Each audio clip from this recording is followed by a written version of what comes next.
Hello, everyone. Welcome back to Outside the Cinema, your weekly source for cult movie and future cult movie discussion. This week on the episode, Bill and Chris will take a look at Halloween Ends, the new final offering in the Halloween series, and also Dario Argento's Dark Glasses. Can the Master of Horror return to form? Answer, no. Also, I think we need to stop with this Master of Horror shit. We can make an argument on Argento when we get to him, because we talked to him on him a couple weeks ago, and it was really kind of weird that we had mentioned Dark Glasses on that episode when we were talking about whatever what the hell was the movie? That's how bad it was. I already can't even remember. It was the one where he wanted to fuck his daughter. That's all of them except for the new one. I know. Shit, what the hell was it? It wasn't Stendhal. No. You're going to make me open IMDb. No, we should be able to remember this. This is how much I didn't like it. See, I just erase shit from my mind. I just didn't care, man. That's the thing, and we all know I love me some Italian horror. All right, let me see. Halloween Ends, Dark Glasses, Werewolf, Land of the Lost, Dahmer. No, none of that. It was, did I not fucking, A Record of Sweet Murder? Was that him? No. Nope. Superstition? Did I fucking forget to put it on my list? No, it wasn't Superstition. Record of Sweet Murder was the found footage I can't one. fucking remember now. This is unbelievable. We're the worst, man. Why? How do we still do this? We do it because you're like, okay, I'm ready to go. I'm like, okay. Was it further back than I thought it was? Trauma. Dario Argento's Trauma. Oh. It was back further than I thought it was. Okay, Either way, so let me, if I good. scroll a little bit more here. It was the same week we did Borgman. No, we did the Children's Hour with Borgman. It was the week before we did Borgman and the Children's Hour then. Yes, it is. Things and Trauma. Things and Trauma. Yeah. Trauma. Also, I've been drinking this. I'm a big fan now of the Mountain Dew and the like random Mountain Dew flavors that kind of just pop out. This one is the Mountain Dew Spark, which is dew with a blast of raspberry lemonade. It's quite good. Huh. The Halloween one they did was called Voodoo. Oh, and it was a mystery flavor. Good for them. And it was definitely blood orange. Okay. I've come to this realization recently, though, Chris, that I love snacks, and I'm proud of it, and I love fast food, and I'm proud of it, and I don't care anymore what people think of me. Yeah. I love all that shit. Like, hey, what is your go-to McDonald's order currently? Number 3. Number 3, which is what? You should remember what it is. No, I don't need to remember because I know the number. What is it? Fuck, I gotta look it up. Hold on. We'll all wait. Thank you. You're welcome. And number 3 is... no, that's the fucking breakfast menu. Oh my God. It's a burger. I know that. Okay, all right, that's part of it. Oh, it's the quarter pounder. Is it the double quarter pounder? I don't fucking know. My go-to order. Go ahead. What's yours? My go-to order is the double quarter pounder with cheese, add bacon. Oh, okay. Large. Okay. We go large. You can supersize me. I don't fucking care. And I get the sweet tea with it.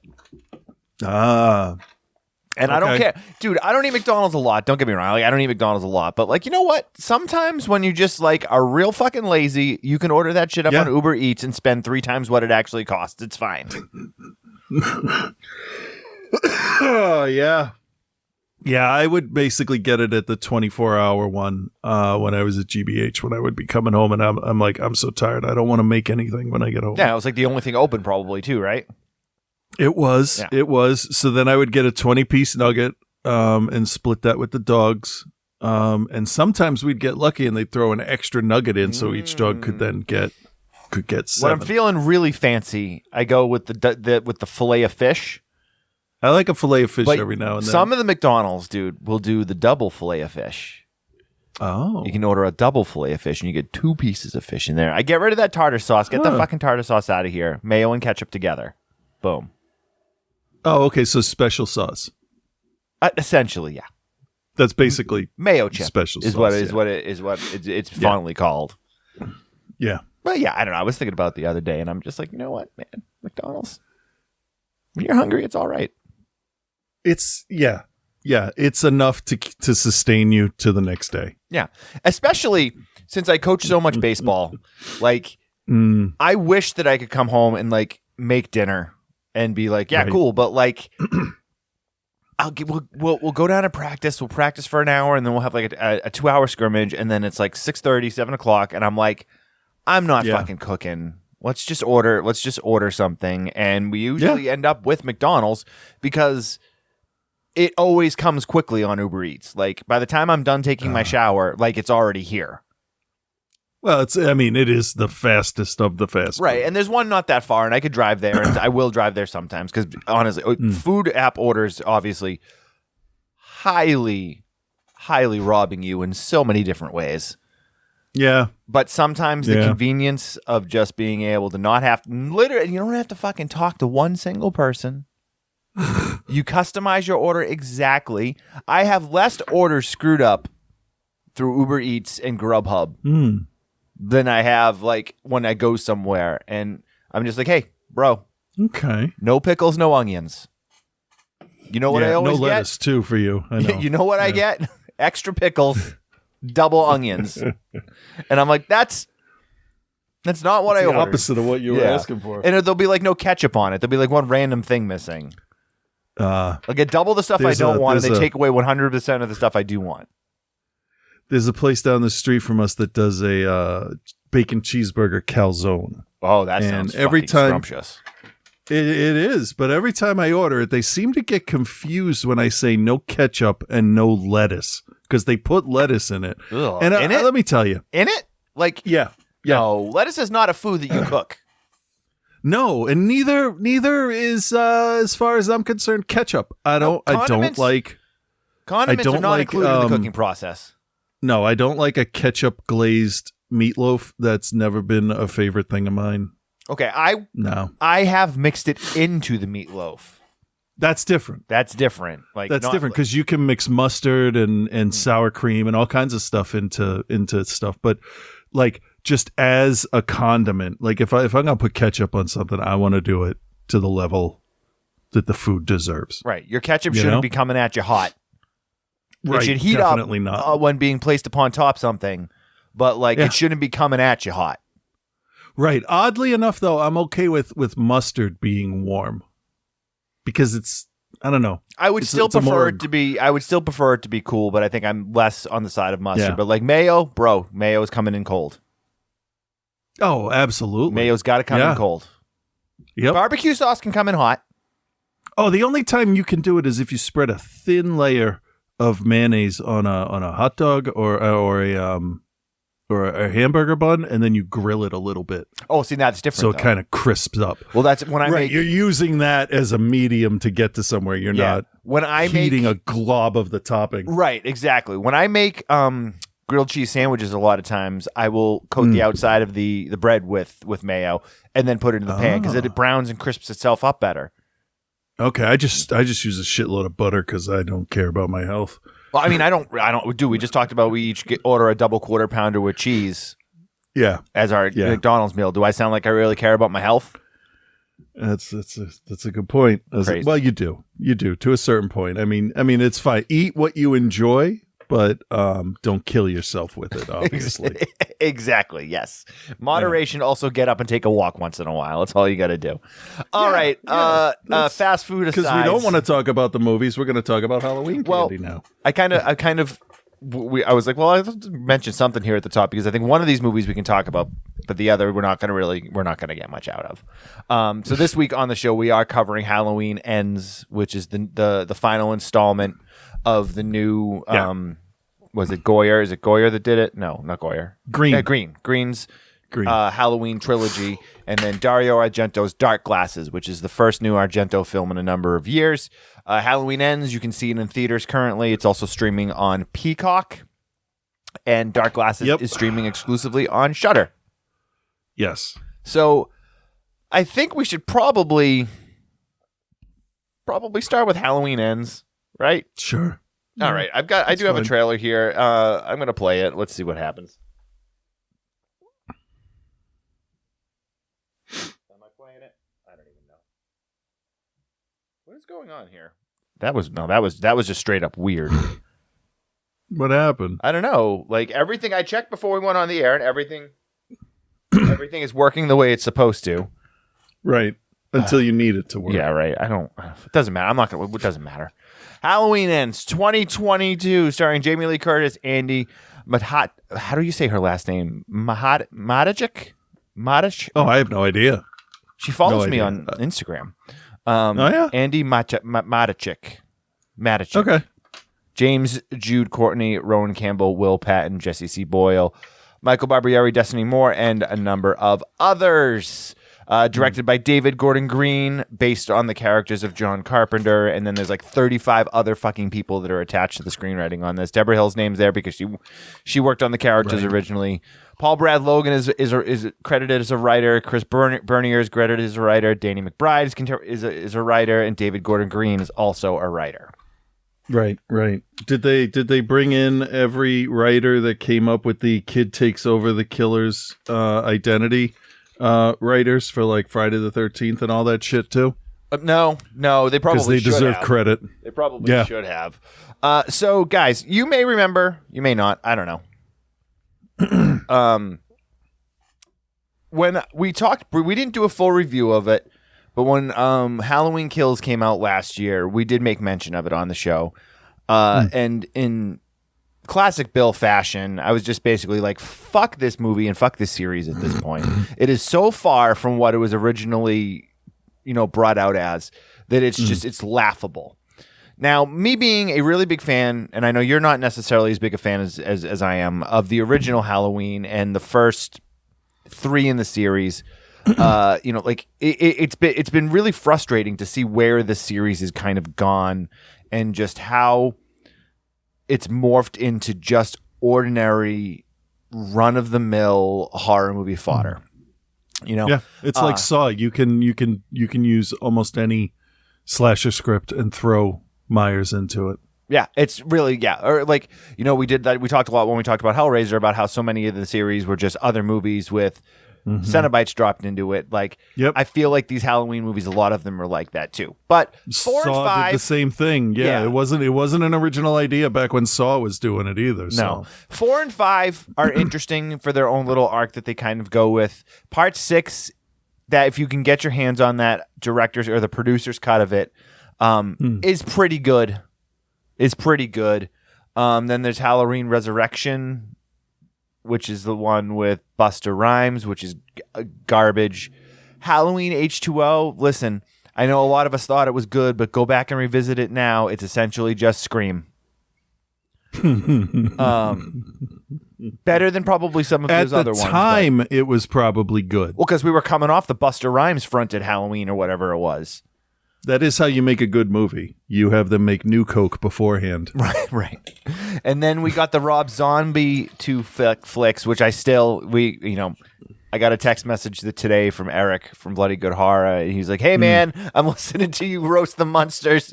He's like, I refuse to watch it, but I'm having way more fun listening to you bitch about it.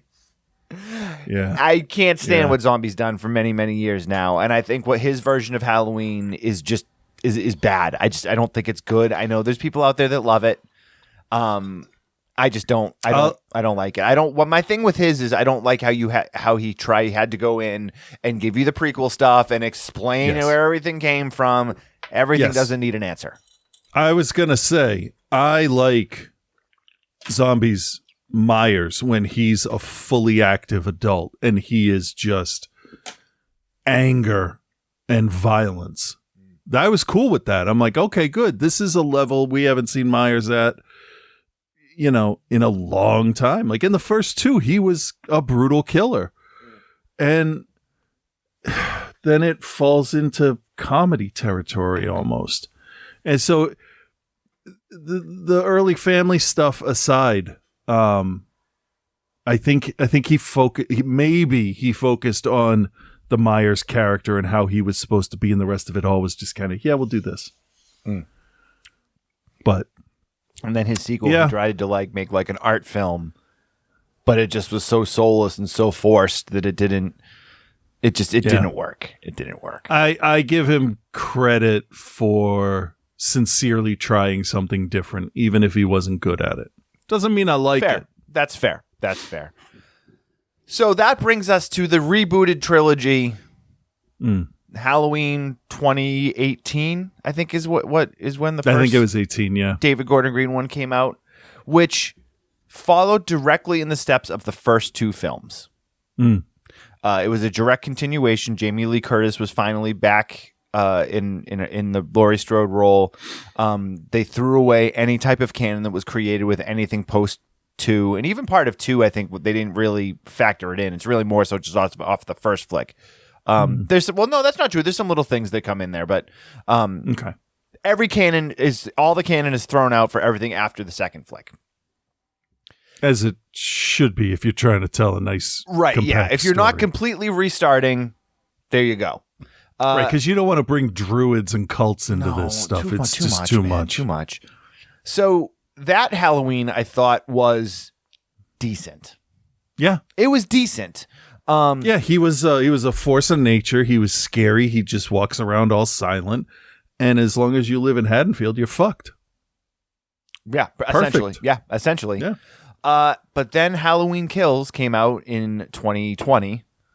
And I mean, this I couldn't believe how bad it was, considering how good the first one had. The first one wasn't perfect by any sense of this imagination, but it was the best thing they had done with the series and the characters in a very long time, and I thought was leading us somewhere that was going to be really interesting.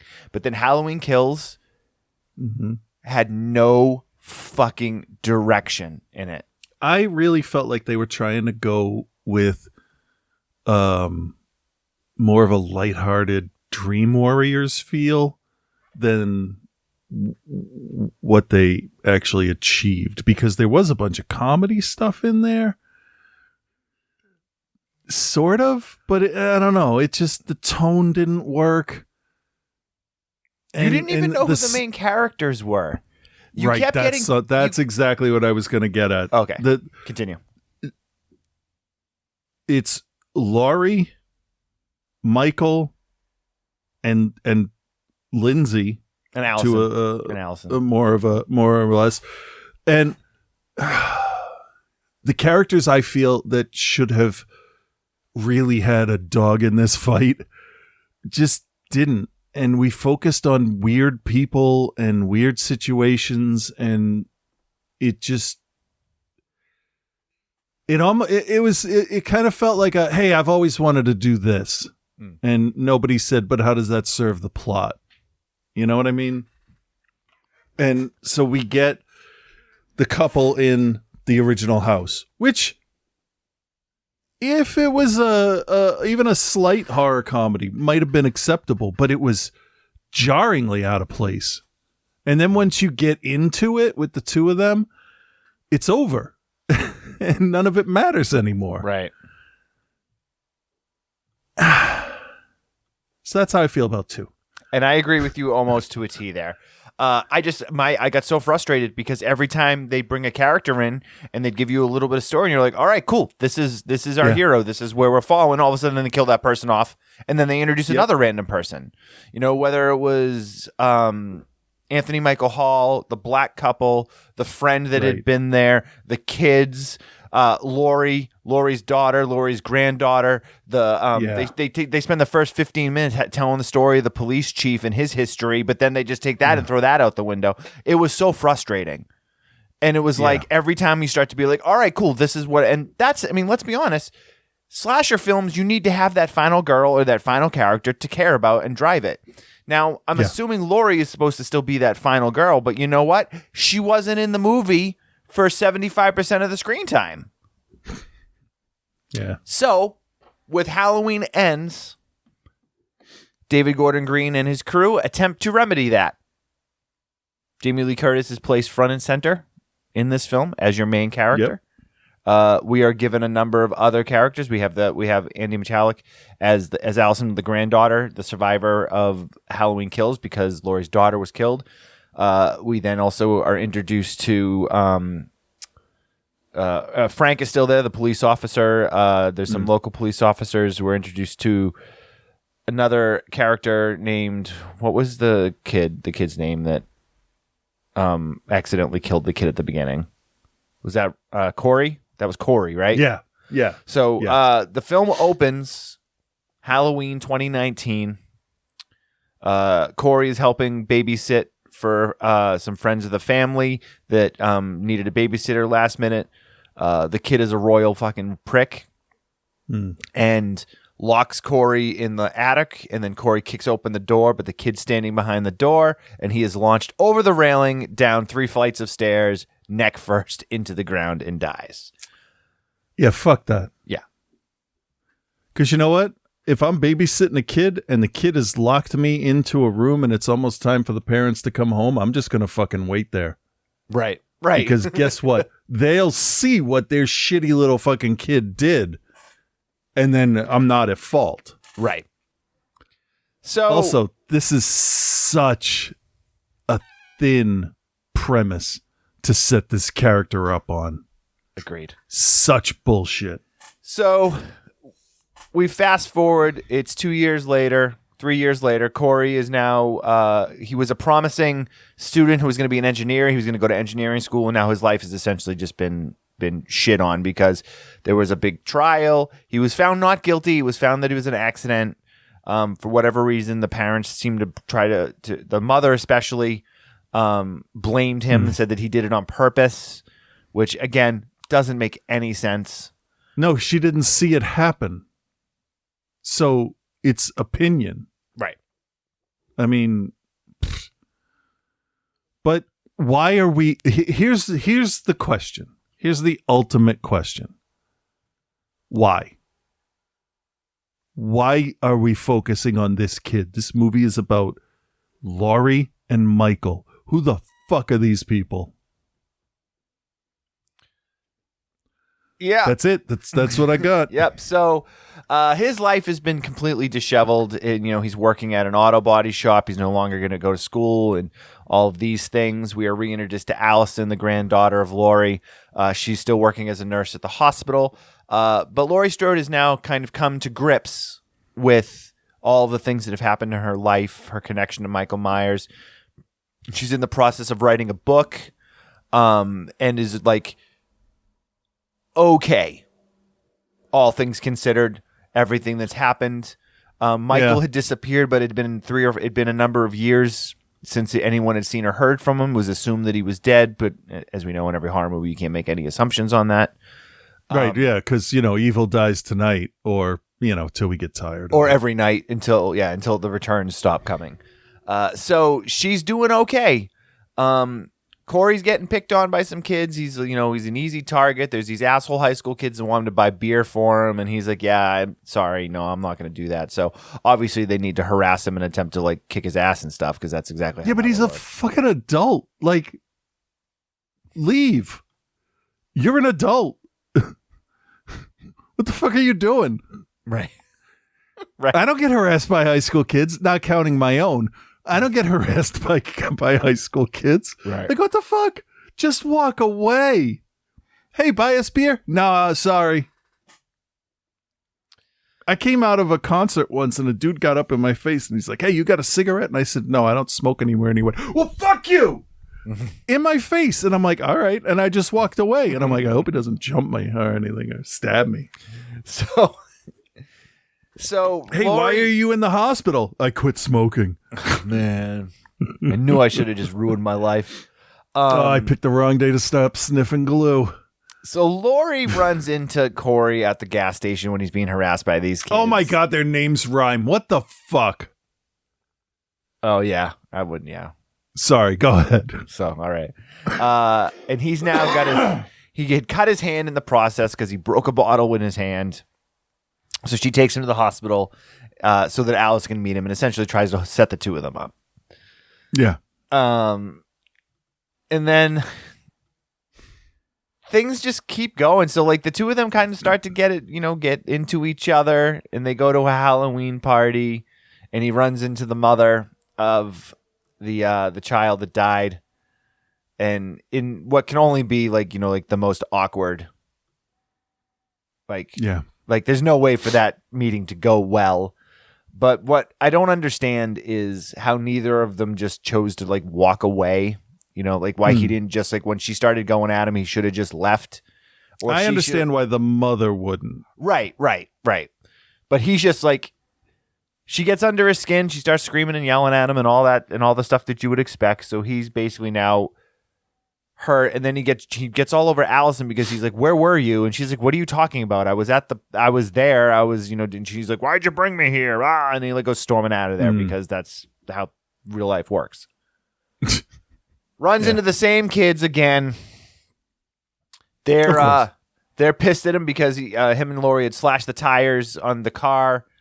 Yeah, she's a terrible role model, by the way. Yeah, well, how many times are you going to get killed in a movie series before you just don't give a fuck anymore? Well, because she's like, oh, you're getting picked on? Here's a knife. All right. Anyway. Keep it. Like, what the fuck, lady? So, and again, of course, the only way that things would obviously normally escalate, they get into a fight. The two, there's four of them. There's two boys, two girls. The two girls are kind of very much like, just like, hey, all right, enough, whatever. The two boys beat the shit out of them. And then obviously, because, a knife to your car, you're going to throw someone off of a bridge. Yeah. Like, that's obviously, like, that's where you're going to go with it. Just, fucking throw them off the bridge. So literally, we're looking at a scene from It at this point. Right? I guess. They're beating a kid up on a bridge. Nobody's helping him, and the only way for him to get away is to fall off the side. So he just gets thrown off the side. Yeah, well, he doesn't fall off the side. They throw him off the side. Yeah. But it's very similar. This movie calls back to a lot of other stuff. Because it's written really lazy. I mean, even early in the beginning, what did they say? They said one of the movie's subtitles. And I forget if it was Resurrection, and I was just waiting for somebody to mention H2O, oh, I need some H2O. Like, could they have named every movie? I mean, I'm sure they could have got just like Halloween 2. Yeah. Oh, it's the season of the witch. Fuck off. So he gets thrown off the thing. They're like, oh, is he dead? They're like, whatever, it doesn't fucking matter. Let's go. And then he wakes up. Or no, he doesn't wake up. Didn't someone? There's the old bum. That's the bum. fakeroo. But doesn't Michael drag him into like the tunnel? And he wakes up in the tunnel. I can't remember. That's what it was. We see someone. He did get dragged in, or did he? No, he woke. Oh wait. What is the order of stuff here? Because he has the altercation with the bum. That's afterwards. That's after he comes out of the tunnel.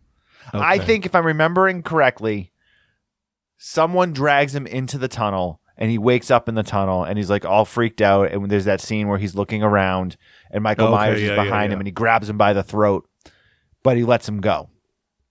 Yeah. And that's the first time we see Michael. So let's just go in here and tell you. It's an hour into the movie. No, it's not. It's a half hour into the movie. I made a very specific choice when I was looking and being like, all right, we're getting pretty far into this, and we have not seen Michael Myers yet. I think it was like 27 minutes or something like that. Okay, to be fair then, we don't see him again until the hour mark.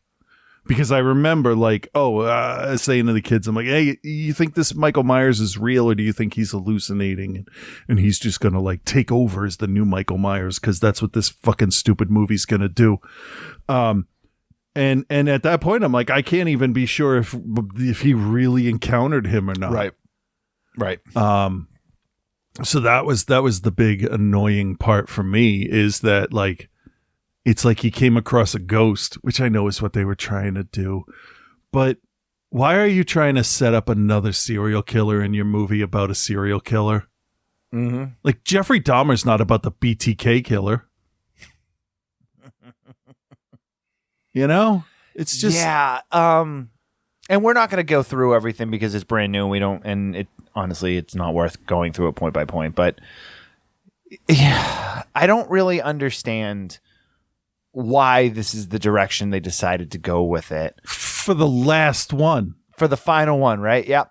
So there's this whole thing with Corey and Michael, and like, is Michael mentoring him? There's something dark inside of Corey that was brought to life after the trial, and just kind of like all this weird back and forth. And then Laurie sees something in Corey's eyes. Laurie turned into the fuck was the doctor's name? Pleasance, Donald Pleasance's character. Oh, Loomis. She turned into Loomis. I see it in his eyes, because that's all Loomis was ever talking about. And no one at any point says, "You're sounding a little bit like Donald Pleasance there. You might want to calm it down, crazy lady." But like, that's what they're going for. Yeah. She's now seeing Myers in everything, and that would have been great if she had been wrong a couple times from the beginning of the movie. Mm-hmm. Or how about this? You're making 3 of these? Set it up from the first one, Rise of Skywalker. Just saying, that kind of shit pisses fans off. Oh, look, here's a new person. Corey Feldman or whoever. Yeah, I just, as I was watching it, okay, so this is better than Halloween Kills. Yeah. But not like a lot. So Halloween Kills is bad for the wrong reasons, right? And this is good following those same bad reasons. Good is, I don't know if I would say good, not to get ahead of ourselves, but like once things start to kind of get cooking in the movie, and now Corey's taking over as being a killer, but Michael Myers is still there. One thing that I actually really did like was that when Corey came back to Myers, it was basically like, "I want you to teach me." Like, he was able to kind of beat the shit out of Michael Myers. Like, you could see that Myers was older now. He was weaker. Yeah. He wasn't as strong. He didn't bounce back as quick. He was still like an inhuman like monster, but like you could see that the beatings and stuff and like through the years it had taken a toll on him, and he wasn't able. This is Old Man Logan. Yeah, essentially. That's what this still is, like infinitely scary and going to fucking kill you.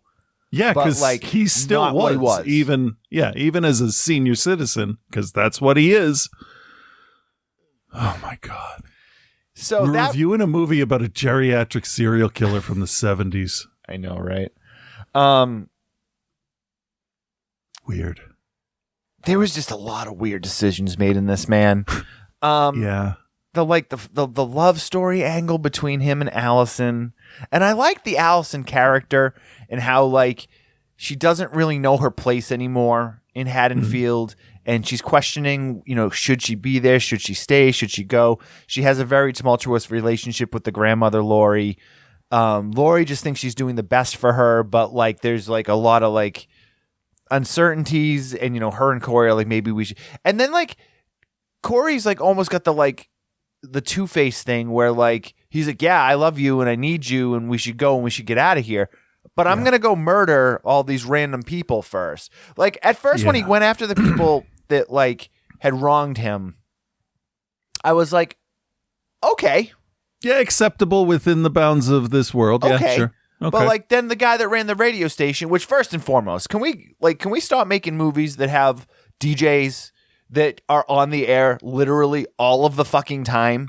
Yeah, Haddonfield isn't a big enough place to have the number one home of rock in Illinois or where the fuck they are. With your boy Juicy Couture or whatever his name was on the air every single time they showed the station. Yeah, that's a 70s throwback, isn't it? It is, but like how many movies do that? Like where it's always like, what was it, Candyman 2, The Kingfish. He's like, they're just, dude, more than one DJ works at a radio station. There was one I remember watching about somebody that had a pirate radio station out in the desert, and they were big on conspiracy theories, and they would just broadcast whenever. That's a different story, though. That's like that. But different. It was a lot, is what I'm saying. So, but yeah, that's the closest I've seen. Yeah, I mean, WKRP in Cincinnati obviously did the best with the rotating DJs. Right. But you know what I mean? Anyway, so then like the fucking DJ gives him like shit, so he comes and kills the DJ. And like it's just like fucking yeah, we're just killing people without any just to show anymore. that he's like a psycho or whatever. And then Michael decides to get his shit together and join in with him. And it completely falls apart, man. Like the good stuff that they set up at the front of it. I mean, like I was on board for like 45 minutes or so, and I was like, all right, this is decent.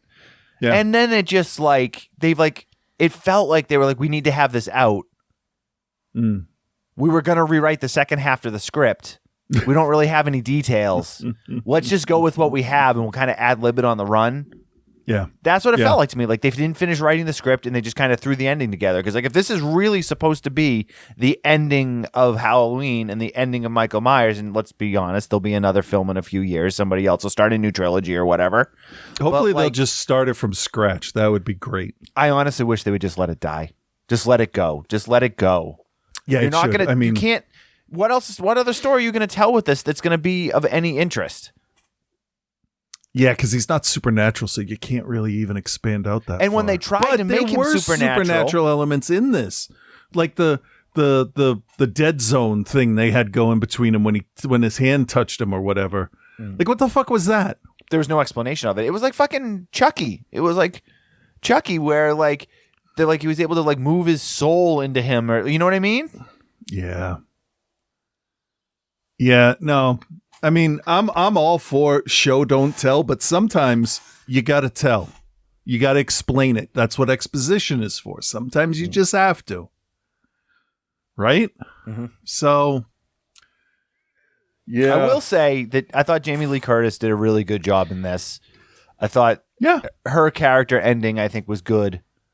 I did like, without saying exactly what happened, I did like how they finally finished off Michael. To do everything they could to make sure that this is it. It's over. It's done with. It's not going to happen again.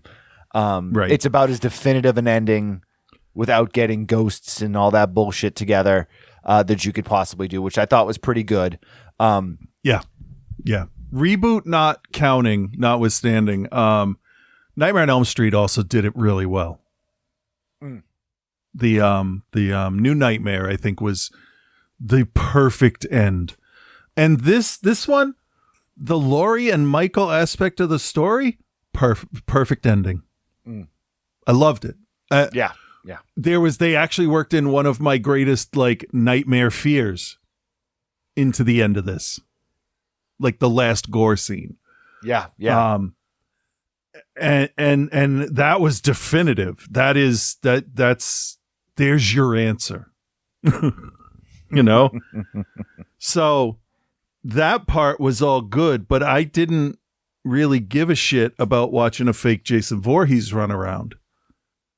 You know? At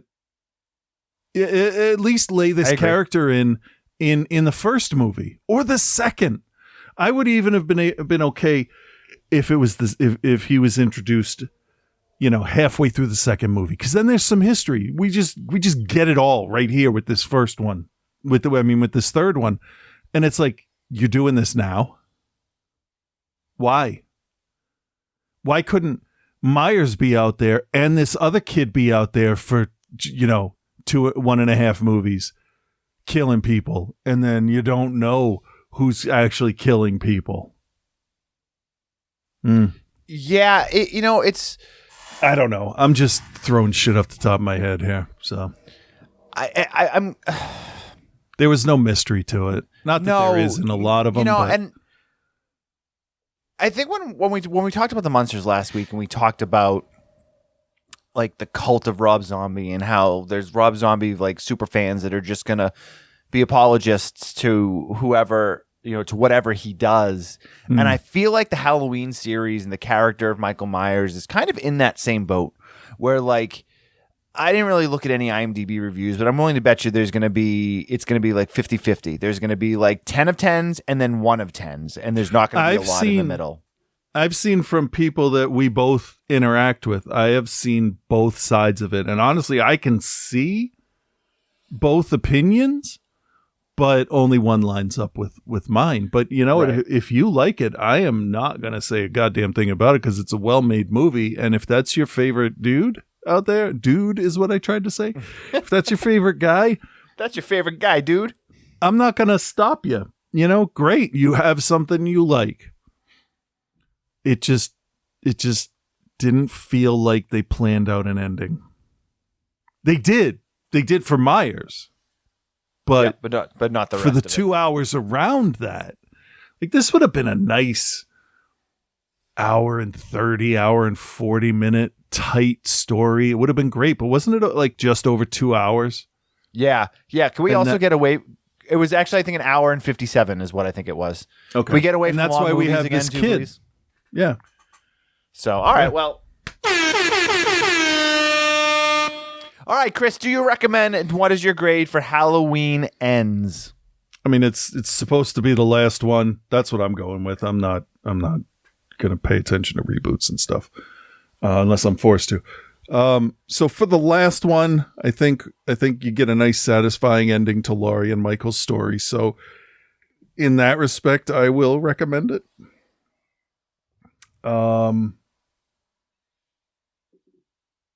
It's not as good as the Hellraiser. On Not even Hulu. on the same level, not even close.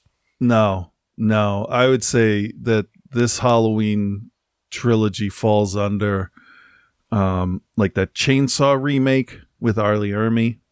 It's not as good as that. I wanted to like it, but like Myers is like just this guy, you know. He's just a guy, and it's really hard to be afraid of just a guy. Especially when, like, if you don't live in Haddonfield, you're fine. Like, why the fuck don't the Strodes go on vacation in Norway in October and November? Right? Oh, it's called Halloween. He wears a Halloween mask. He kills people on Halloween. Fucking leave the state. Right? Right? Yeah. They're not going to let him on an airplane wearing that mask. You're safe. Go to Belize or something. That's what I never understood. Fucking move all of your family out of there. If Laurie's not there, Myers isn't coming. That's my biggest fault with the whole thing. All the characters, like, instead of going insane, crazy survivalist out in the woods, fucking move someplace with a moat. You know? Move to LA where there's a shitload of people around all the time. Go somewhere else. It's that easy. Like, that's why I was never attacked by Jaws. Don't go in the ocean. Pretty easy. I mean, the rules are there, right? Don't have sex, don't do drugs, don't fall asleep. That one's hard. But, like, he's localized to this tiny town in the Midwest. How shit are the cops? And what's the deal with airline food? Yeah. Well, it's pre-made, and it's just no. Grade it. I don't want to talk about it anymore. Grade it. C-. All right. It's fine. All right. So knowing that everyone that listens to the show is going to watch this regardless of what we think of it, I'm going to say that if you've battled your way through the others, then yeah, I'm going to recommend to watch it because it does give you a fitting ending. I was actually quite satisfied by Michael's ending at the conclusion. But other than that, I didn't like the addition of the Corey character. I didn't feel like I liked the idea that they had for it. I just think the execution of it was really not what they wanted it to be. Yeah. You know what would have had more impact? Anything? If it was Lindsay's kid. Okay. All right. That's not tough, right? No, not at all. No, not at all, actually. But overall, it's not as good as the 2018. It's better than Halloween Kills. So it's, in between the two. Halloween Kills was real bad. This, at least, they tried to do something a little different with it.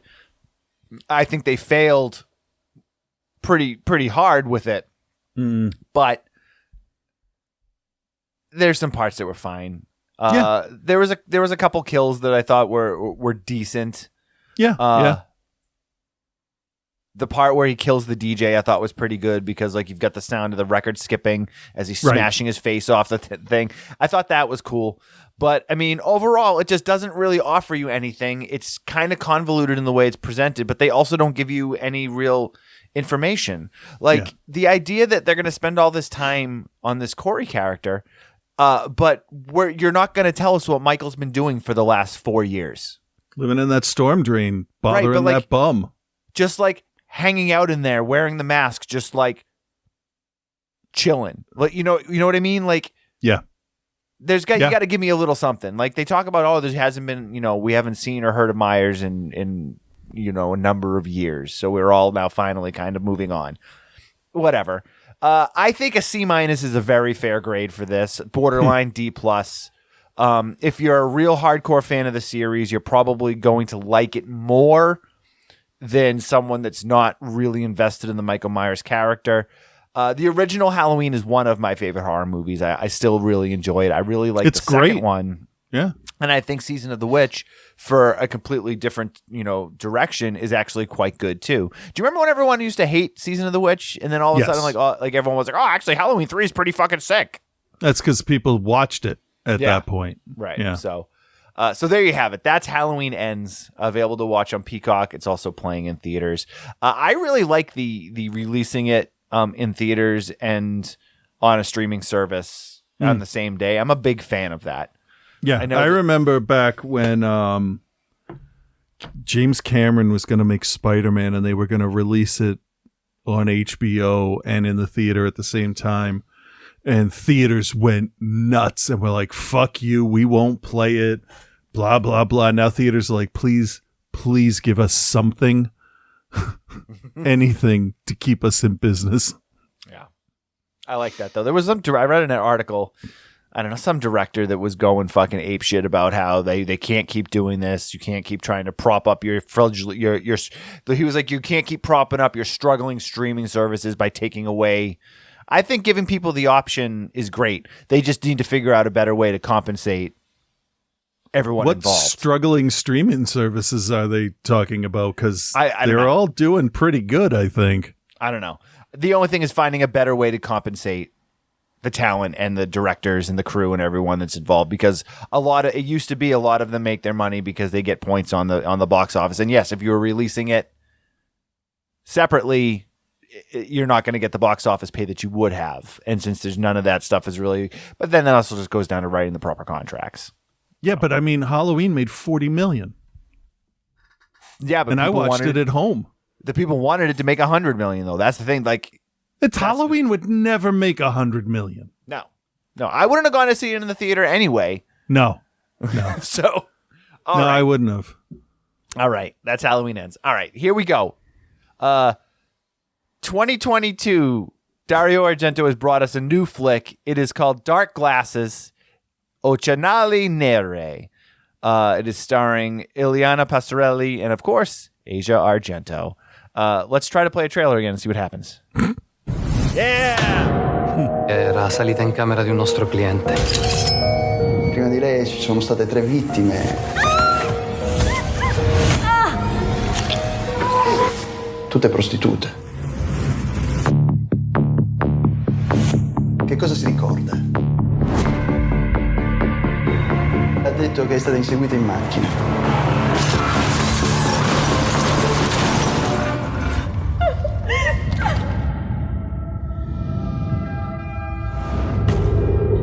Diana, come si sente? Non lo so, è tutto buio.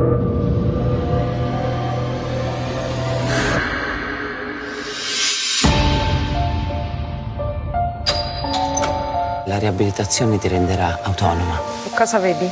Una ragazza che corre con le cuffie, furgone bianco parcheggiato. Cosa? Un furgone bianco parcheggiato.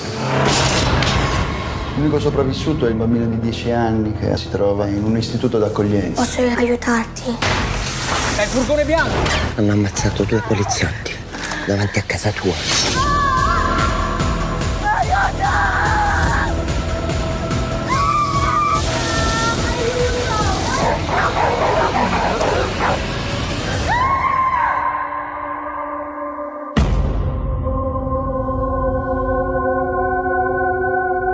All right, that's Italian for available exclusively on Shudder. Dark Glass is the new flick from Dario Argento. Back behind the camera the first time since his shit Dracula remake. He also wrote the screenplay for this. All right, so first and foremost, we have spoken a lot about Argento on this show over the years. Suspiria is one of my favorite, not even horror movies, just favorite movies ever. Opera is killer. Deep Red is unfucking believable. He's got I'd say 7 or 8 certified classics of the horror genre. Then things went wrong. He got older. And I don't know what he found scary changed. That's fair. That's a fair point.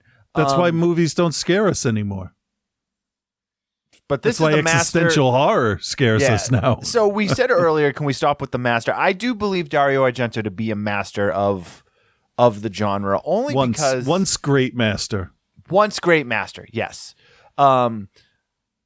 His early Cat and Nine Tails, Bird with the Crystal Plumage, Suspiria, Deep Red, certified pillars of of the genre. Essentially made the giallo its own genre just based off of his work. Yeah. But he did make a lot of really, really, really bad films in the late 90s and the early 2000s. But Dark Glasses is kind of a throwback. It's a giallo-ish story of Diane, who is a young woman who also happens to be a sex worker. She gets into a car accident after being chased by a serial killer who is killing off prostitutes. The dumbest fucking car accident I've ever seen. Explain why it's so dumb. Please enlighten. She's being chased by a perfectly painted white van. Okay. That this guy painted the night before, by the way, in his garage with this shitty... the scariest thing in this movie was the first layer of white paint he put on the black truck without primer. Yeah. Okay. Yeah. So he's chasing her and she's freaking out. And she comes up to an intersection and there's a car with an Asian family in it. And I only say that because you have the Asian kid later. What was his name? It was so stereotypical, almost Chin, insulting. Chin. There you go. Yeah. Chin. Yes. Yes. Hold on, I'm resetting my brain from that name. So the only reason she crashed into this car is because of bad editing. Because the car appears to stop dead in its tracks in the middle of the intersection. Just in time for her to ride right over it. And still manage to have the people's faces be recognizable. Which I found amazing. Because those faces should have been pulled right off their bodies. Yep. So the car with the killer in it kind of sits there, sees the accident, and is like, now my work here is done. I'm going to go home and play some Mario Brothers. Also, we already know who the killer is by this point. Yeah, because it's the only other character. As soon as the dude showed up, because it's a guy, because she's a sex worker, right? And they're not going to get so forward thinking that it would be a woman killer with the sex worker. Oh, no. No, it's the first dude you meet, because that's how these fucking movies work. It's either somebody you never meet, it's the last 2 minutes of the movie, or it's the first fucking person you meet. Right. That's how it is. That's how these movies fine, go. It's fine though. So, but honestly, I want to say her attitude toward him. I mean, not serial killer worthy, revenge, but some harsh language would have been nice because she was a dick. Yeah, So obviously, liberal use of the word prostitute in this film. Yes, which is we don't really use that term anymore, right? It's sex workers. Not anymore. We okay. But apparently in Italy, it's still prostitute. Sure. So yeah. Well, in Italy, it's still okay to want to fuck your daughter. So where are no one said it was okay. No one ever said it was okay. Did people go to that movie and praise it? No. Okay, fair. That's fair. Nobody praised that movie. I don't even think she did when she was done with it. Yeah, anyway, so she is a sex worker. She has people coming in and out of her flat to work. She has one gentleman come in, and when she meets him at the door, he's like, "Oh, my name is Matteo or whatever." Yeah, Matteo. Yeah, was it Matteo? Just like the most generic Italian name again, Matteo. From the chat, and she's like, "Oh, okay." So they start walking upstairs, and she's like utterly appalled, and is like, "What is that smell?" Yeah, because he hasn't ever been there before. She's familiar with him. Well, no, she's not familiar with him. She doesn't know him. I thought he was a returning client. That could have just been my mistake. Because he said his name was Matteo from the chat. Oh, all right. Like they were chatting online, or you know why I didn't hear that? Because I turned to my kids and I said, "It's him." And so she's like appalled by the smell, and he goes, "Oh, sorry, I've been at work all day." Yeah, and she's like, "Well, it's disgusting. You're gonna need to shower." And at this point, I'm still like, okay, she's being a little dickish. Like she could have said, kind of a jerk about it. I require all of my clients to shower before. Which is completely, and here's the thing, I don't know, I don't frequent prostitutes. No, but I would want, if I would think, wash your dirty dick. Yeah, like I know when I'm around my wife and there's a chance that we could be having some intimate time, I don't want to smell. So right, hold on, let me go pee, floss, wash, scrub, take 3 showers. Yeah. Because they don't want balls being the dominant odor in the room. Nobody wants to be around anybody that smells, let alone intimate with somebody that smells. Yeah. So basically, you just if you're gonna visit a woman of the night, take a shower before you go. Yeah. So, I mean it's courtesy. Well, you would think so, but so he takes it. So I think the issue was that. He takes the shower, but then he puts his dirty clothes back on, and she says to him, she's like, "What are you doing?" Yeah. And then he decides that this is the point where he's going to be an asshole, calls her a slut, calls her an ugly slut, and then leaves. Yeah. So I don't get that. Hey, use my shower for free, waste my valuable prostitute time, and then leave. Thanks. Yep. So then he bails out of there, and then we get to the point where the white van, she's coming out of a meeting with someone. We forgot the most important part, which was after the accident, she's blind because of trauma to the back of her skull. We actually haven't gotten that far yet. I thought we talked about the accident. We had talked about the car. You wanted to talk about how the car crash was like super staged. It was as bad as the van blowing up at the end of The Collector.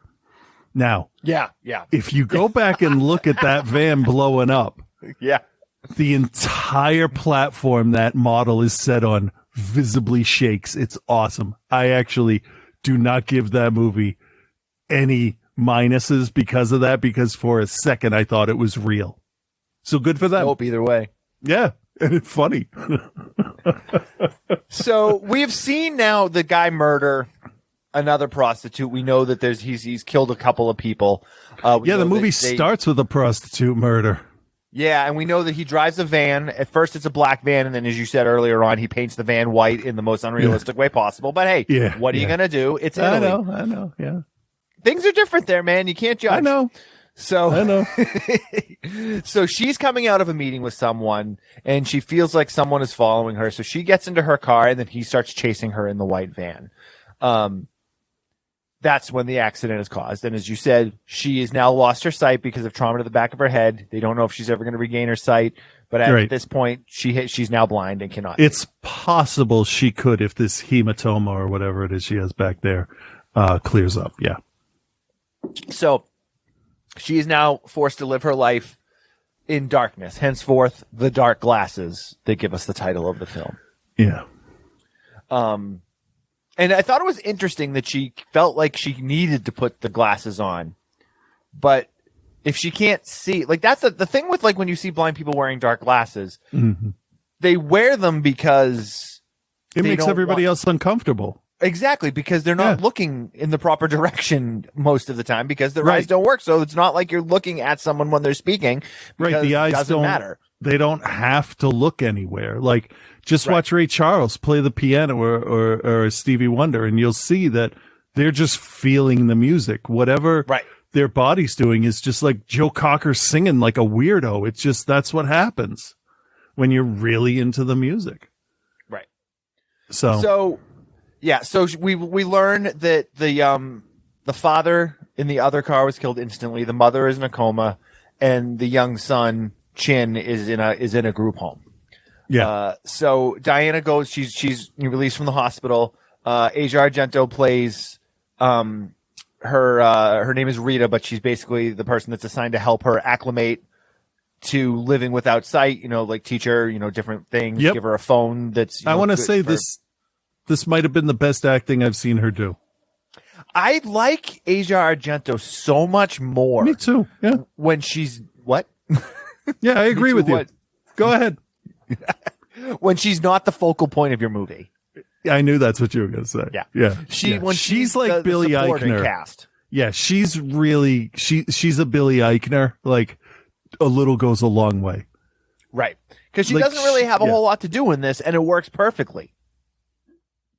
Right. Also, she's a totally straight-laced, normal, everyday character that is sort of tangentially involved in this whole thing, but not really. Right. So that's good. So she becomes friends with Diana. She helps her. She gives her like her cane and all these things. And then Diana feels really badly about the way things have gone and goes to the, not the orphanage, but the group home to see Chin and basically apologize to him.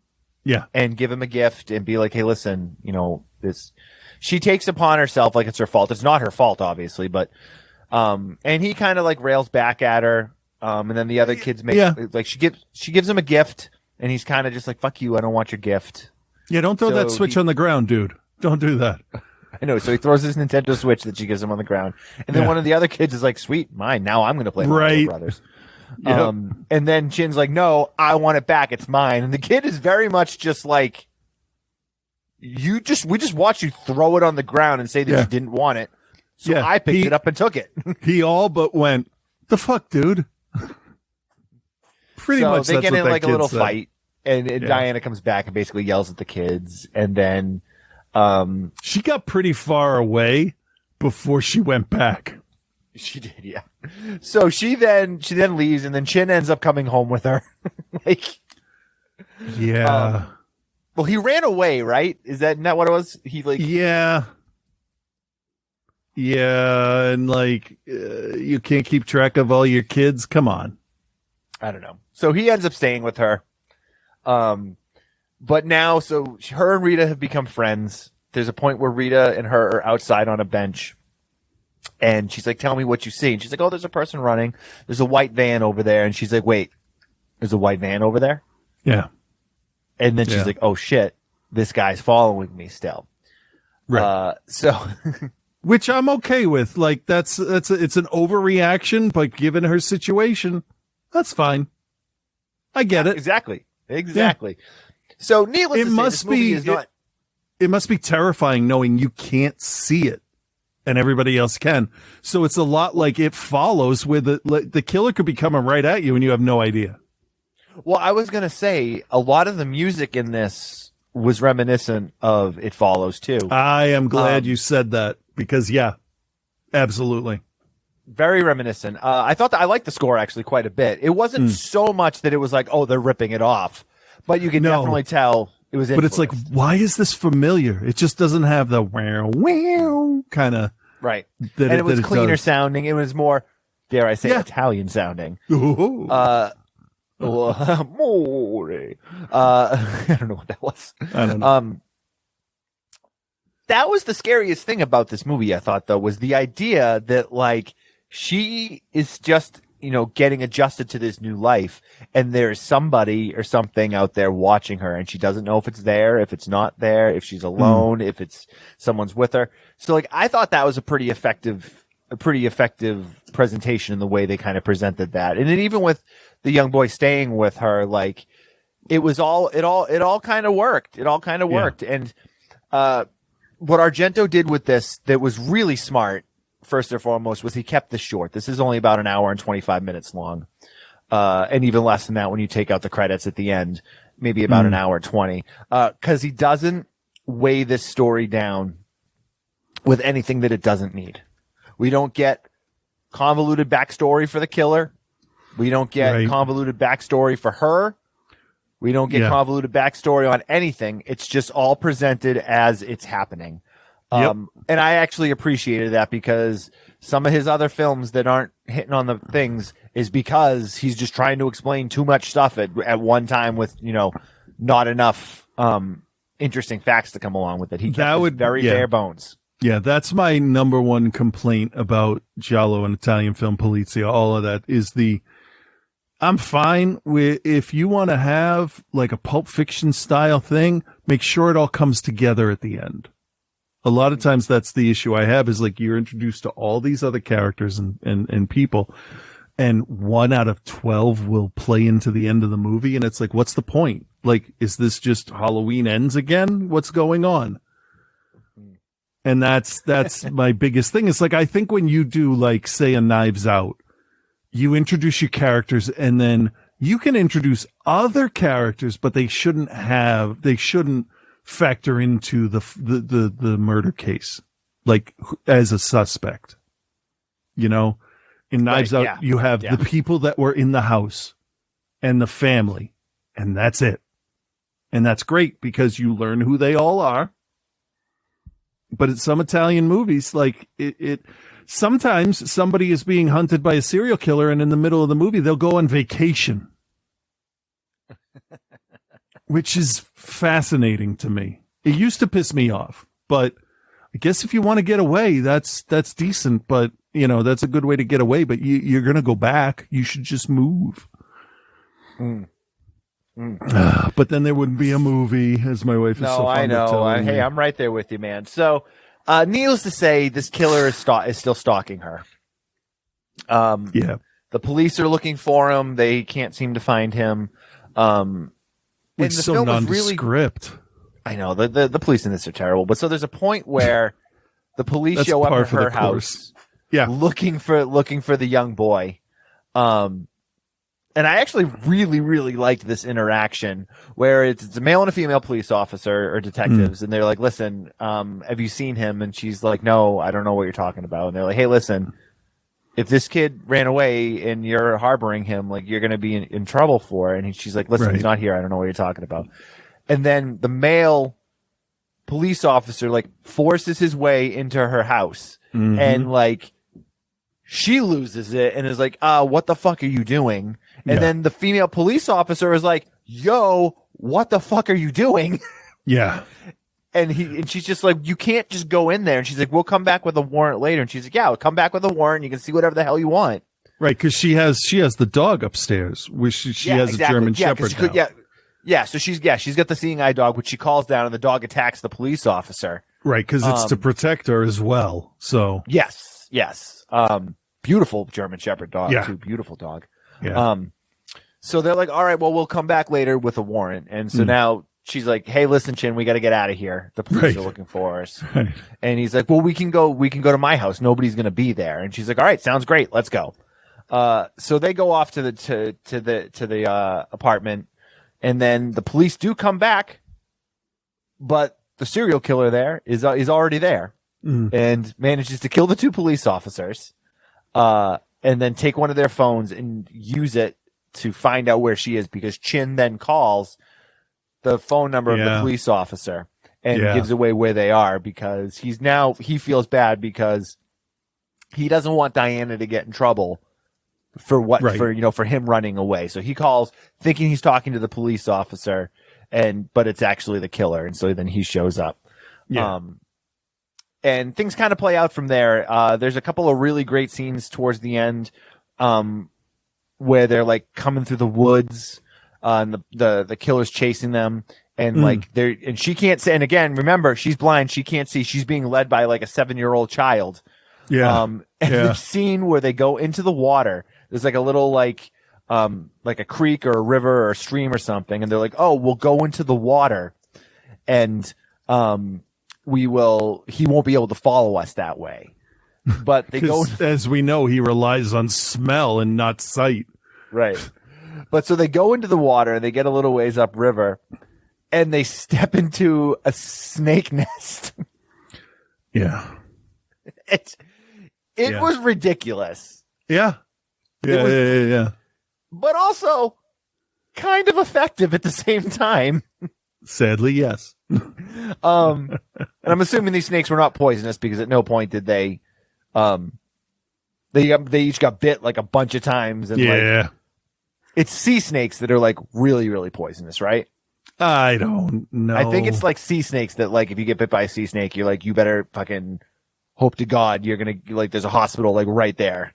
Oh, all I know is they kind of look like eels in this. But it's just so why ridiculous. This worked, I mean, in the ridiculousness of it is they then had to double back because there were snakes everywhere. So they had to double back, and that's how the fucking guy finds them, which I thought was pretty fucking good. And just the scenes of them, like, stumbling their way through the forest. Her and Chin get separated, and she's on her own now, and she's trying to find her way. And it was surprisingly effective, I thought. Yeah, I'll give you that. Surprisingly effective. So with a lot of that said, before we grade, I don't know, Chris, where you kind of fall on this, but I will say that this is probably the best thing Argento's done in quite a long time. I would have a hard time arguing that. It does not fall at the classics. Like, this is not going to dethrone Suspiria or Deep Red at any point. No. But if you go and look back at his let me just get the stuff here. So it's been 10 years or so since Dracula 3D, and it's been 13 or 14 since Giallo, believe it or not. Huh. Mothers of Tears was 2007. Do You Like Hitchcock's 2005, Card Player 2003. Ugh. I would say this is probably the best thing he has done since Sleepless, which was 2001. And Sleepless was better than a few of the things that came before it. Okay. Like Stendhal Syndrome was before that. Trauma was before that. Opera really being the last truly good thing that he did, which was 1987. But I would say that this is probably up there. This is probably the best 1, 2, or 3 of his post-opera releases. Okay. Dude still doesn't know how human anatomy works, by the way. No, that's true. But I don't think at age 86 or whatever it is, I don't think he's ever gonna. Well, he was born in 1940. So that's 60, 70, 80, 82 years old. Yeah, because when you get choked, you don't immediately start coughing up blood. It just doesn't happen. Well, I think the idea with that was he was choking her with a wire. Mm-hmm. And he cut into her larynx. Yeah, but the blood wouldn't travel up; it would travel out. But if you think, just bear with me. Yeah, go ahead. If he's got that garrote around her neck and he severs the arteries up there and then severs the larynx and the blood starts to flow into the windpipe, she's going to cough on it and then cough some of it up, right? Yeah, it should have bubbles. It should be Right. really foamy. It yeah. definitely looked like she was bleeding it out, but like Yes. if we're gonna cut He had a there. talking severed head, so like, this That is movie- better. oh, man. This is better, but not much. It's still shocking to be shocking. It's not in the reality of the movie he's set. You know what I mean? Right. That bothered me. Also, the other thing that really, really bothered me in this, like really bothered me, was the loyalty of the dog. And how If a quickly it dog- was that loyal? Huh? And how quickly it was that loyal? No, how quickly it wasn't. Oh, okay. Because the guy captures the dog and then apparently retrains it? Fuck you. That dog would have shredded him if it tried to take him. And if it saw her chained up, that dog would have gone ape shit. It wouldn't have sat for him. It's just, that was not believable. I think it would have been better if the dog had to come in and just like pretended or like listen to him for a second and then attacked him. I just no. Yeah. Those dogs I go agree through with you. I agree so with you. much training that it's impossible for me to believe someone could do that. So, if it was the 70s this was made in, sure. But she has a smartphone that will speak out loud to her so we know what year this is. And I have never heard of a guide dog losing its shit on somebody. Right. Well, just so you know, this movie was actually written probably 20, 25 years ago, and they just never made it until now. Him and Franco, I think it was him and Farini, wrote it together. It was one of the scripts that they were working on getting made. And, we're talking back around 2000 where like Card Player and that shit was coming out. So, Okay.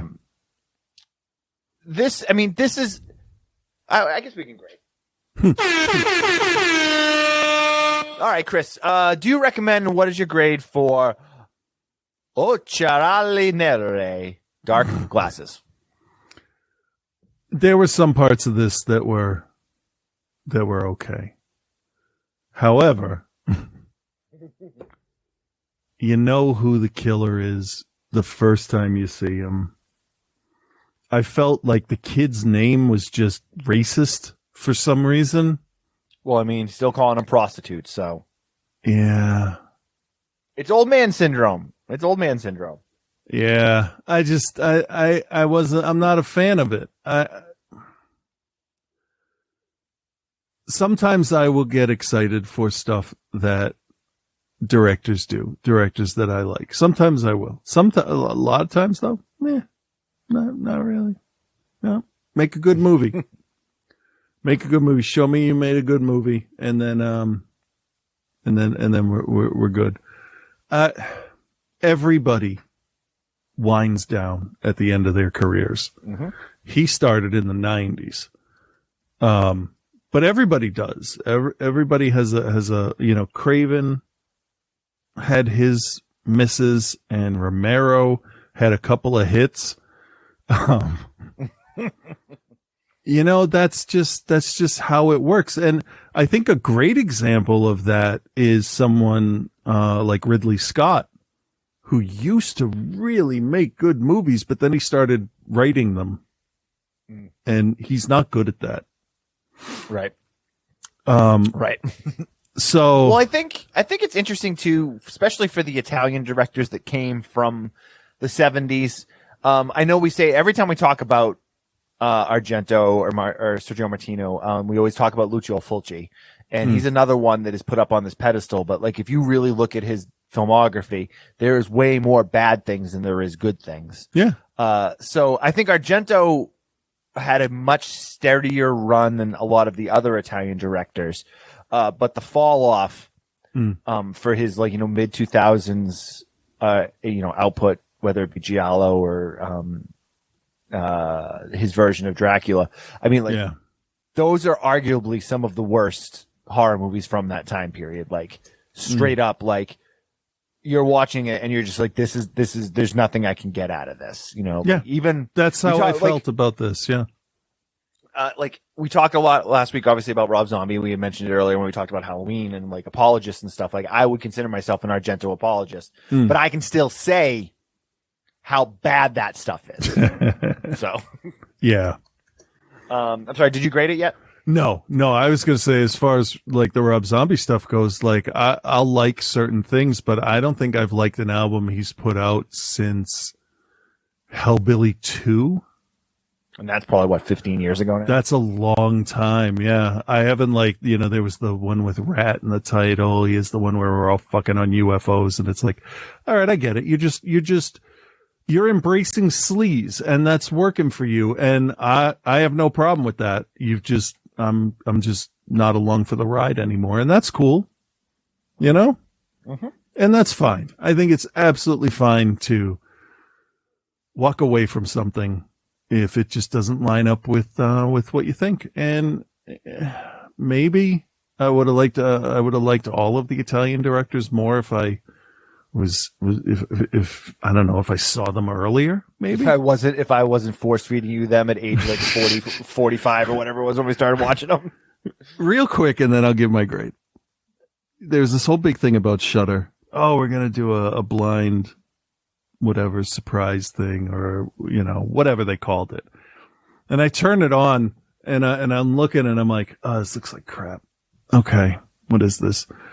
And I look it up and I find out that it's Dark Glasses, and I go and I look and I'm like, oh shit, we're doing this in like 2 weeks. I know we're going to cover this movie.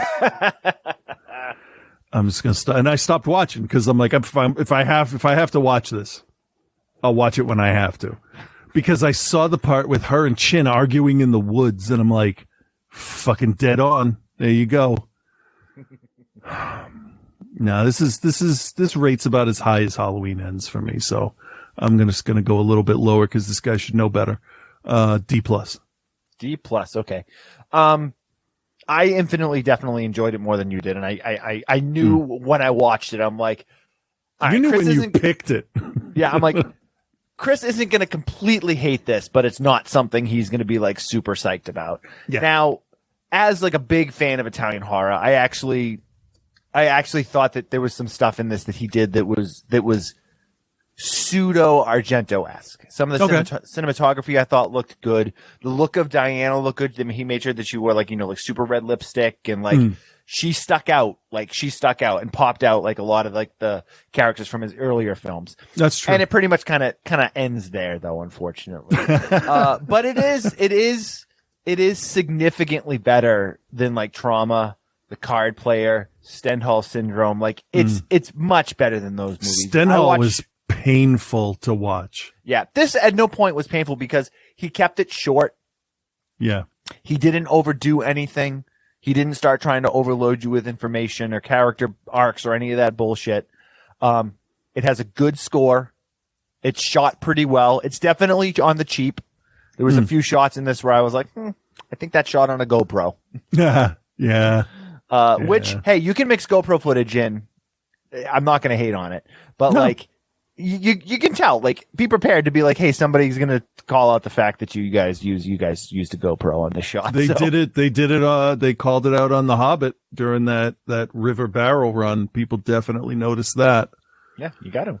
Yeah. But either way, I think it is much better. I mean, we're never going to get another like classic Argento flick. The man's 82 years old. I don't expect him to do it. When I'm 82 years old, if we're still doing this show, god damn, it's not going to be nearly as good as it was 10 years ago. So just kind of be ready for that. It's a Fibonacci spiral of awfulness. Yes, this movie is thoroughly fine.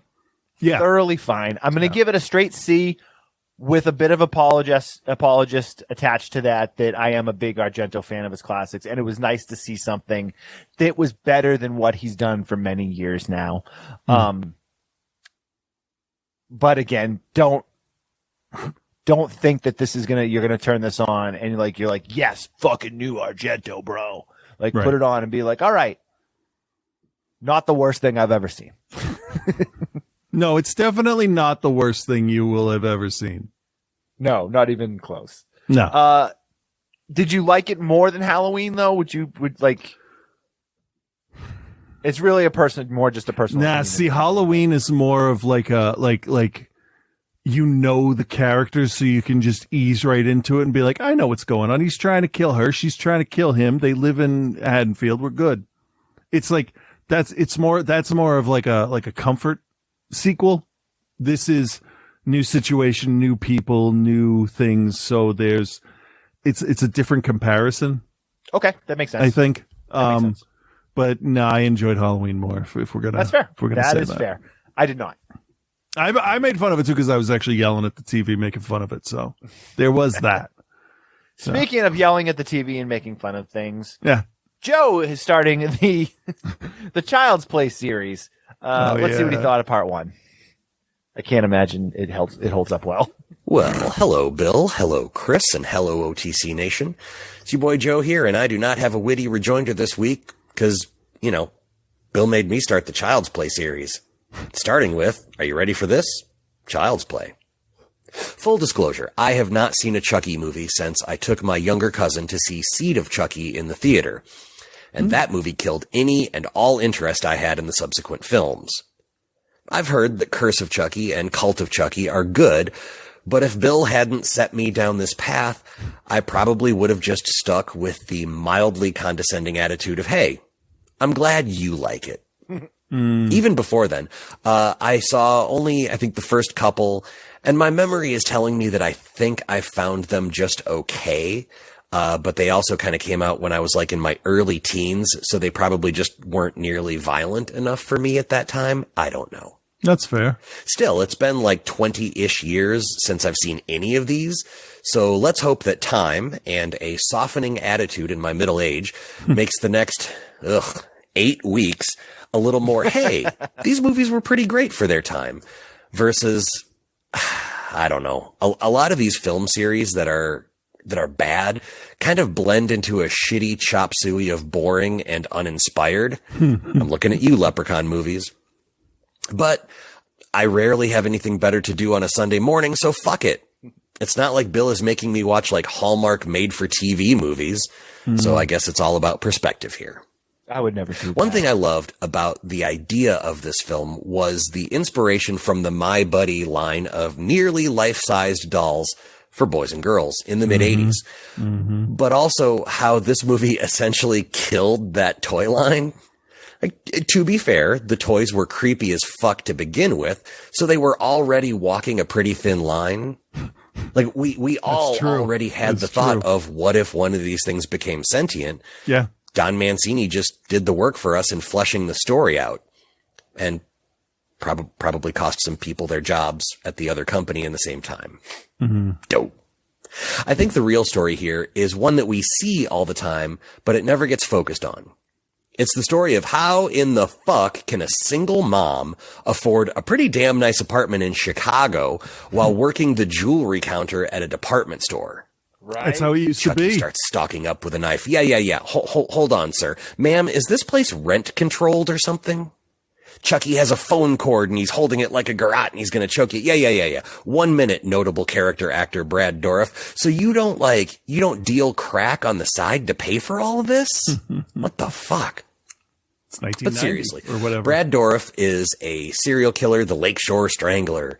Chris Sarandon is doing his best impression of a straight man who is presumably a cop, but he's in plain clothes and never identifies himself as such. You're just left to assume. A nice little touch is that the serial killer's name is Charles Lee Ray, and the only time you hear all three of someone's names is when they've been busted for being a serial killer or their mom is super serious mad at them. Dourif gets all shot up and transfers his soul into a My Buddy doll. I mean, a good guy doll. Mercifully, they don't make us watch too much of the adventures of single mom and her sidekick, Latchkey Kid, before Chucky starts doing, the Chucky thing. The first kill is fucking precious. His babysitter is stalked around the apartment for a bit before he whacks her in the face with a toy hammer, which sends her flying back about 15 feet, but still with enough momentum to send her flying out the window to plummet then about 10 stories onto a car below. Like, it's a perfectly good death, but he whacks her between the eyes with a toy hammer And she literally like reels back like a solid dozen to 15 feet. This was even less realistic than a dying man transferring his soul into a doll. Right. Still, right. good for a laugh. So listen, I understand that this kid is like 8 or 9, but even at that tender age, did we not all have a little bit more survival instinct than to let a talking doll convince us to skip school, hop on the L train, go to one of the worst neighborhoods in Chicago, a city notable for its bad neighborhoods, BT dubs, and just hang out near a big trash pile while our sentient doll friend goes to murder his old accomplice? For fuck's sake, this kid. The one character I'm hoping gets disemboweled, and you know they won't. Seriously, though, I'm just saying, this kid is more annoying than that kid Bob in House by the Cemetery. Oh, no, come on. Also, Catherine Hicks was straight up milfing around this movie 8 years before MILF was even a term. Chucky finally comes alive and attacks her, and I actually really liked that they made us wait for Chucky to actually do Chucky shit. Yeah. It's like Jaws. You make them wait, and they'll pop even harder when they see the bad guy.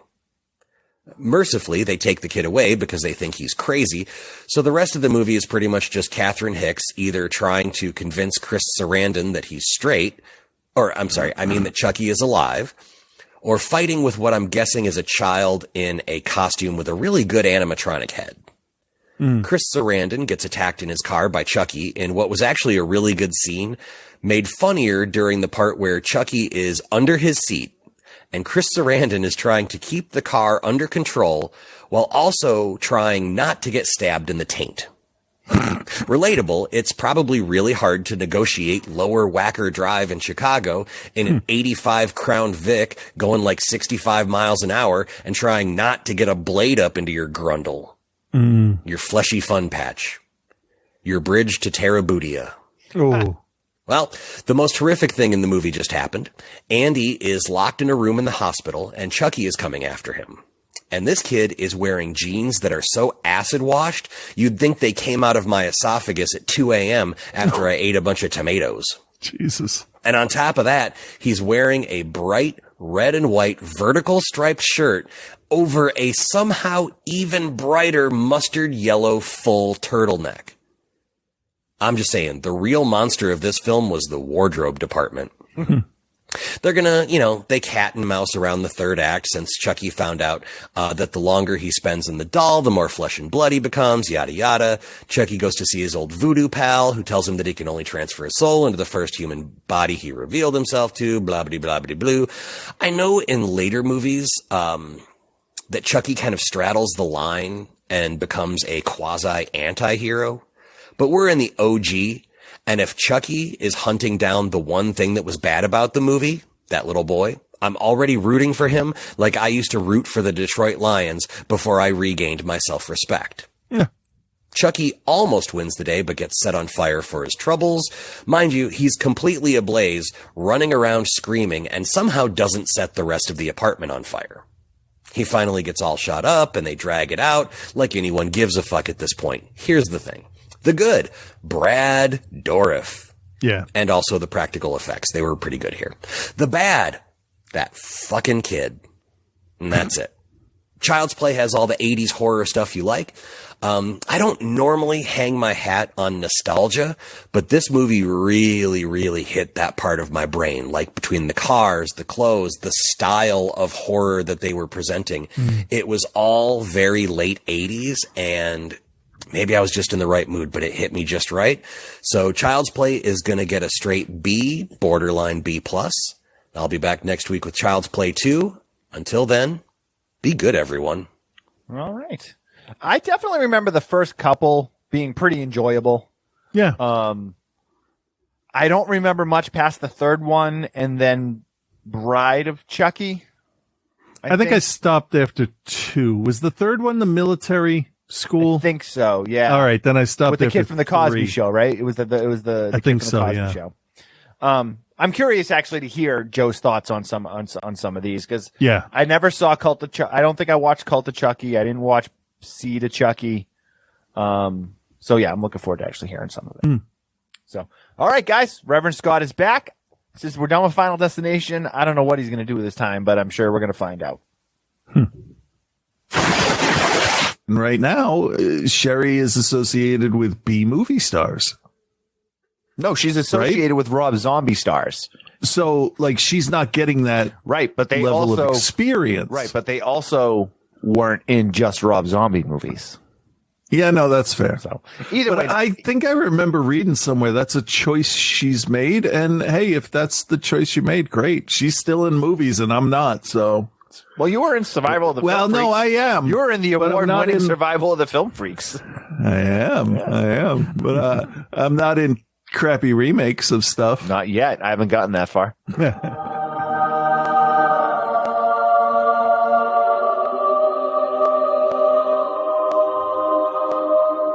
What? Yeah. Holy shit. Yeah. With Reverend Scott. I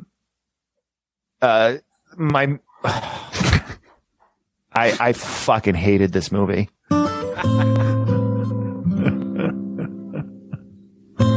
Hey there, Bill and Chris. This is Reverend Scott. Oh, you're not Spider-Man. Get out of here. Right. Well, now just hold on. Wait until you know what I'm here to do. Doing the good Lord's work. Yes, indeed. Which means I'm giving you a brand new holy shit. How about you don't?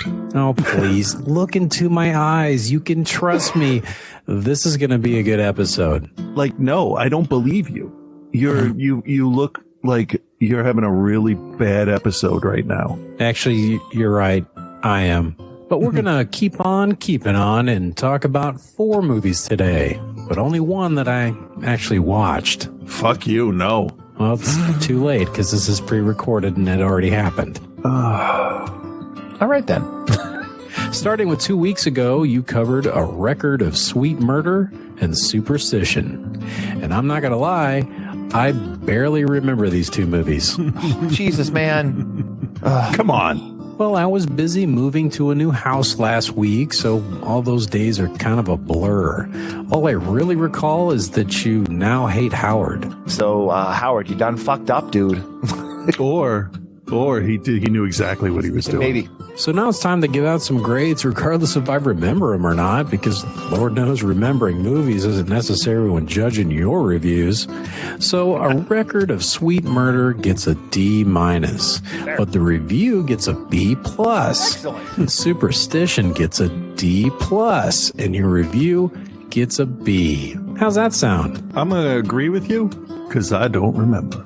Okay, good. Let's move on, because last week you covered horror master Rob Zombie's The Munsters. Can we stop with the Rob Zombie, horror master Rob Zombie? Can we stop with that? You covered horror remaker Rob Zombie's The Munsters. And right from playing the trailer, I could already tell you were loving it. All right.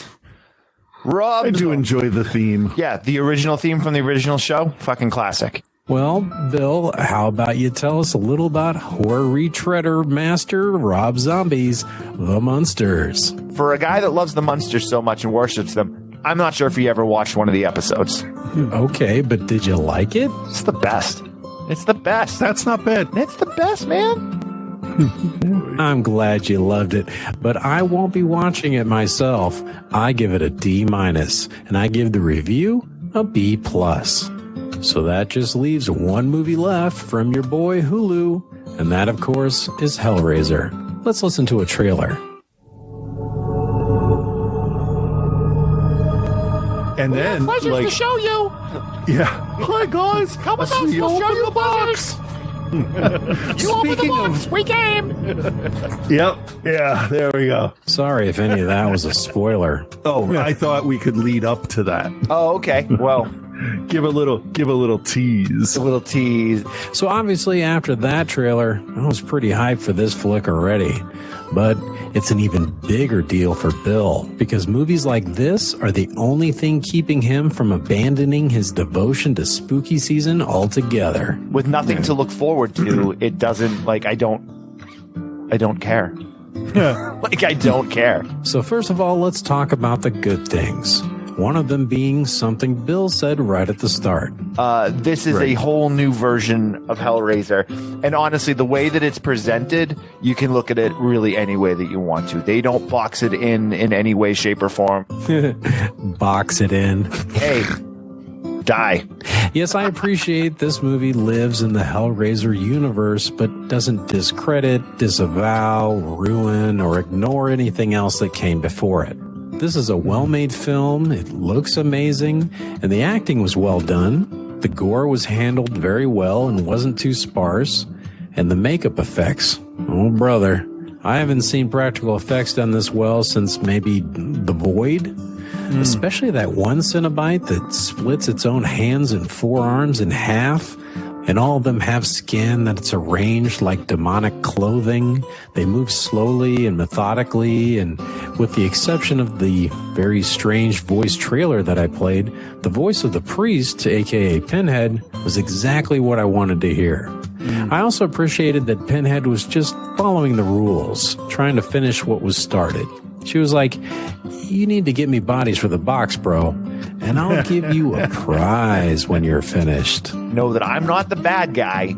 It seems that way, but know that this is going to be, this is going to all work out and be okay. But of course, we know that that prize from a Cenobite is about as enjoyable as something you'd receive from the Wishmaster. We find that out firsthand from Void when we see what he received for his Sensation prize. Yeah, man. That leads us to a wonderful third act and a pretty satisfying conclusion as well. So I suppose that takes me to the bad. I guess what kind of bothered me, with the exception of some really cool scenes of the Cenobites warping reality, was that the second act really dragged for me. I remember pausing the movie after about 48 minutes in and realizing I wasn't even halfway through it yet. I feel like 20 minutes of this could have been just cut without sacrificing anything important, making it a tight hour and 40 minutes. I also wish they could have given you more time with the brother, so when the main character spends most of the movie wanting to get him back, you'd really start to question what decision she'd ultimately make at the end of the movie. Other than that, it's one of the best entries in the series by far, even better than Cowboy Chatterer and Inferno. And I give Hellraiser a B+. If you're a fan of the series or even part of the series, you better check it out. Just stick with it because it really picks up at the end. And speaking of the end, it's about time I ended this segment. But make sure you all tune in to Outside the Cinema next week when Bill seems a little confused when I show up at his house. Oh, the new Reverend's coming and he's going to live here with his family. What? Then I inform Bill that I'm taking over his bedroom. We'll see about that, man. But then I ultimately change my mind and I disappoint Bill when I tell him I'm leaving. I thought you loved me. You told me that you loved me. All that and so much more unappreciated love. But until then, peace and love, guys.